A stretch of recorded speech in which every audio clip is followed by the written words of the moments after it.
ಕಡೆ ಬಂದಿದ್ದಾರೆ.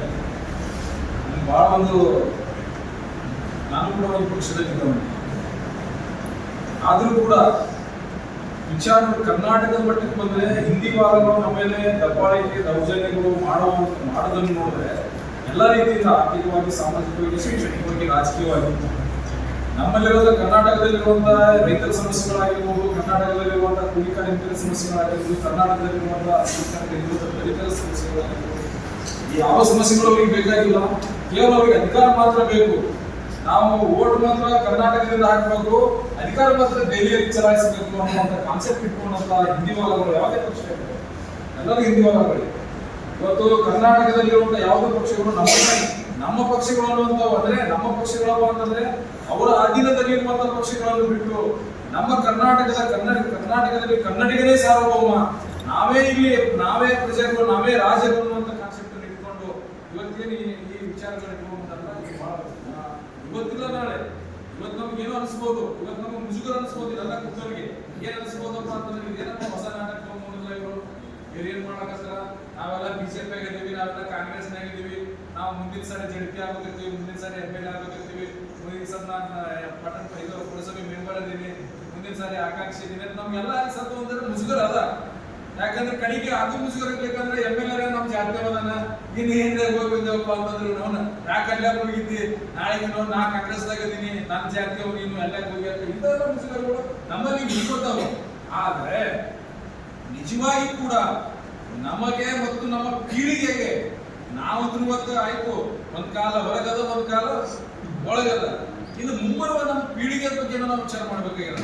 ಅವ್ರ ಶಿಕ್ಷಣದ ಬಗ್ಗೆ ವಿಚಾರ ಮಾಡ್ಬೇಕಾಗಿದೆ, ಅವ್ರ ಆರ್ಥಿಕತೆ ಬಗ್ಗೆ ವಿಚಾರ ಮಾಡ್ಬೇಕಾಗಿದೆ, ಅವ್ರ ಸಾಮಾಜಿಕ ಸಮಾನತೆ ಬಗ್ಗೆ ವಿಚಾರ ಮಾಡ್ಬೇಕಾಗಿದೆ. ಅವೆಲ್ಲ ವಿಚಾರಗಳನ್ನು ನೋಡಿದಾಗ ಈ ಒಂದು ಸಮಾನತವಾದ ಸಿದ್ಧಾಂತ ಏನದಲ್ಲ, ಇದು ಡಾ. ಬಸವ ಅಂಬೇಡ್ಕರ್ ಅವರ ಸಮಾನತವಾದ ಸಿದ್ಧಾಂತ ಏನದಲ್ಲ, ಇದು ನಮಗೆ ಯೋಗ್ಯವಾದಂತಹ ಸಿದ್ಧಾಂತಗಳದಾವ. ಅದಕ್ಕಾಗಿ ಕರ್ನಾಟಕದಲ್ಲಿ ಇರುವಂತಹ ಇಂಥೊಂದು ಶಕ್ತಿ ಬೇಕಾಗ್ಯದ ಇವತ್ತು ಸಾಕಷ್ಟು. ಯಾಕಪ್ಪ ಅಂತಂದ್ರೆ ಇಲ್ಲೆಲ್ಲ ಹಿರಿಯ ಹೋರಾಟಗಾರರು, ಈಗ ರೈತರ ಪರವಾಗಿರುವಂತಹ ರೈತ ಚಳವಳಿಗಾರರು ನಮ್ಮ ಜೊತೆ ಇದ್ದೀರಿ, ಇವತ್ತು ನಮ್ಮ ಕಾರ್ಮಿಕ ಹೋರಾಟಗಾರರಿದ್ದೀರಿ, ನಮ್ಮ ಪ್ರಗತಿಪರ ಚಿಂತಕರಿದ್ದೀರಿ, ಎಲ್ಲ ಅಂಬೇಡ್ಕರ್ ಅನುಯಾಯಿಗಳು ನಾವೆಲ್ಲ ಇಲ್ಲಿ ಸೇರಿದ್ದೀವಿ. ನಾವು ಎಲ್ಲ ಪ್ರಗತಿಪರಲ್ಲಿ ಸೇರಿದ್ದೀವಿ. ನಾವೆಲ್ಲ ಎಷ್ಟೋ ಹೋರಾಟಗಳನ್ನು ಮಾಡಿದ್ದೀವಿ, ಎಷ್ಟೋ ಸಾಕಷ್ಟು ಹೋರಾಟಗಳನ್ನು ಮಾಡಿದ್ರು ಕೂಡ ಅದರ ಪ್ರತಿಫಲ ಏನ್ ದೊರಕಿದೆ ನಮಗೆ?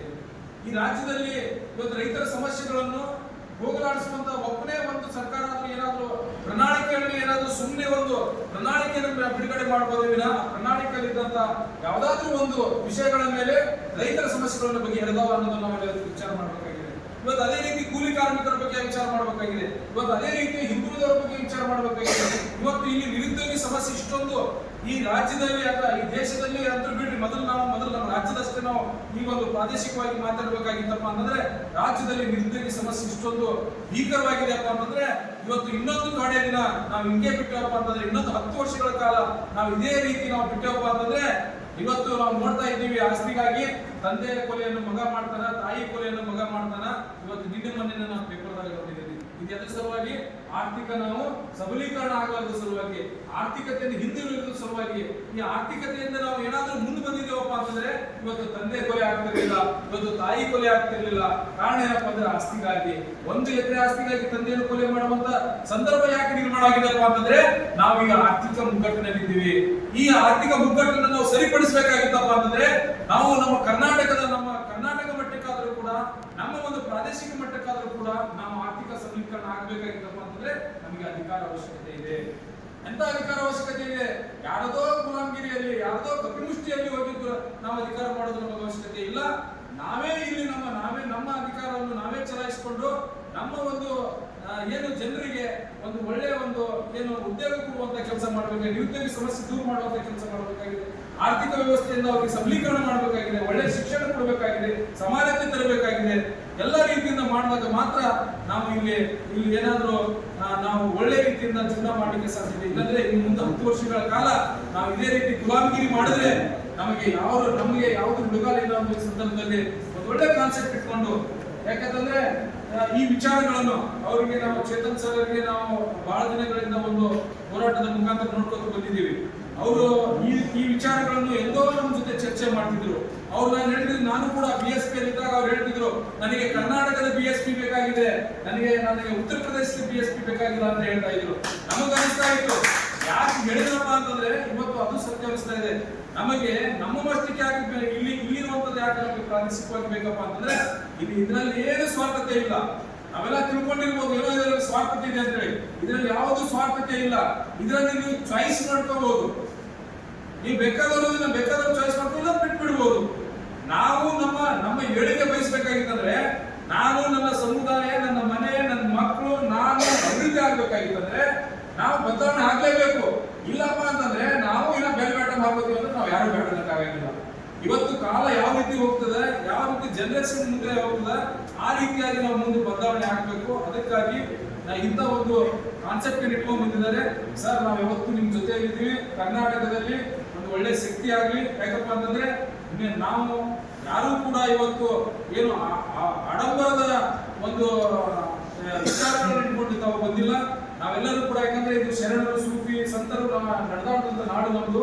ಇಲ್ಲೆಲ್ಲ ಚಳವಳಿಗಳು ಬಹಳ ಅತ್ಯಂತ ತೀವ್ರವಾದಂತ, ಯಾಕಂದ್ರೆ ನಮ್ಮಲ್ಲಿ ಕಲ್ಯಾಣ ಕ್ರಾಂತಿನೇ ಆದಂತ ಇದು ಸಮಾನತೆ ಸಲುವಾಗಿ. ಅದೇ ನಮ್ಮಲ್ಲಿ ಕಲ್ಯಾಣ ಕ್ರಾಂತಿ ಅಣ್ಣ ಬಸವಣ್ಣನವರು ಸಮಾನತೆ ಸಲುವಾಗಿ ಒಂದು ಕಲ್ಯಾಣ ಕ್ರಾಂತಿನೇ ಆದಂತ ಇದು ನಮ್ಮ ಭೂಮಿ. ಈ ಭೂಮಿಯಲ್ಲಿ ನಾವು ಬಹಳ ಫಲವತ್ತಾದಂತ ಭೂಮಿ ಇದೆ. ನಾವು ಏನ್ ಬಿತ್ತಿದ್ರು ಕೂಡ ಬೆಳೆಯುವಂತ ಭೂಮಿ ಇದೆ ಅದು.